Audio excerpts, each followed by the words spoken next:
Hello viewers, আশা করি সবাই ভালো আছেন। যে অনলাইন টেকনিক্সের পক্ষ থেকে আপনাদের সবাইকে স্বাগতম। ভিডিওর থাম্বনেল দেখেই বুঝতে পারছেন কি নিয়ে আলোচনা করব, কিভাবে আপনি আপনার ফোনের জিমেইলের পাসওয়ার্ড চেঞ্জ করবেন। আজকে সে বিষয়টাই নিয়ে আলোচনা করব, তাই দেরি না করে চলুন শুরু করা যাক। জিমেইলের পাসওয়ার্ড চেঞ্জ করার জন্য অথবা পরিবর্তন করার জন্য আপনি প্রথমে আপনার জিমেইলের মধ্যে চলে যাবেন। আমি এখন আমার জিমেইলের মধ্যে চলে এসেছি। জিমেইলের মধ্যে চলে যাওয়ার পর আপনার যে উপর দিকে জিমেইলের আইকনটি থাকবে, এখন আপনার কাজ হলো এই যে আইকনটির মধ্যে আপনি প্রবেশ করবেন। এখন আমি আমার জিমেইলের উপর দিকে থাকা এই আইকনটির মধ্যে প্রবেশ করব। আইকনটির মধ্যে প্রবেশ করার পর আপনার ফোনে যতটি জিমেইল লগ ইন করা থাকবে সবগুলো জিমেইলের জায়গায় শো করবে। সেখান থেকে আপনি যেই জিমেইলে পাসওয়ার্ড শো করতে যাচ্ছেন সেই জিমেইলটার উপর ক্লিক করবেন। ক্লিক করার পর আবার এই জায়গায় আসবেন। আসার পর দেখবেন ম্যানেজ ইউর গুগল অ্যাকাউন্ট নামে একটি অপশন এই জায়গায় দেওয়া আছে। এখন আপনার কাজ হলো এই যে ম্যানেজ ইউর গুগল অ্যাকাউন্ট নামে অপশনটি, এটার মধ্যে একটি ক্লিক করা। এটার মধ্যে ক্লিক করার পর আপনাকে কিছুটা লুট নিয়ে আপনার গুগল অ্যাকাউন্টে নিয়ে যাবে।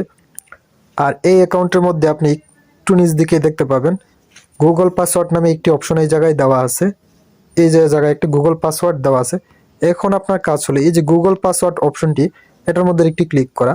এটার মধ্যে ক্লিক করার পর আপনার ফোনে স্ক্রিন লক দেওয়া থাকতে পারে, সেই স্ক্রিন লকটি যেতে পারে এবং স্ক্রিন লকটি দেওয়ার পর আপনি এখানে প্রবেশ করবেন। আরেকটা কথা মনে রাখবেন, স্ক্রিন লক দেওয়া অবস্থায় কিন্তু ফোনের স্ক্রিন রেকর্ড করা যায় না। স্ক্রিন লকটি দেওয়ার পর আপনাকে এই ধরনের একটি পেজে নিয়ে আসবে। আর আপনার যদি ফোনে কোনো লক না দেওয়া থাকে তাহলে সরাসরি এই পেজের মধ্যে আপনাকে নিয়ে যাবে। আর এই জায়গায় আপনি দুইটি অপশন দেখতে পাবেন, একটা হলো নিউ পাসওয়ার্ড আর একটা হলো কনফার্ম নিউ পাসওয়ার্ড নামে দুটি অপশন এই জায়গায় দেওয়া আছে। এই জায়গায় আপনি পাসওয়ার্ডটা উপরেরটা দিবেন, সেম পাসওয়ার্ডটা নিচ দিকে দিয়ে দিবেন। একটু স্ট্রং পাসওয়ার্ড যেটা মনে রাখতে পারবেন সেই পাসওয়ার্ডটা দিয়ে সবার নিচ দিকে আপনি দেখতে পাবেন চেঞ্জ পাসওয়ার্ড নামে একটি অপশন আছে।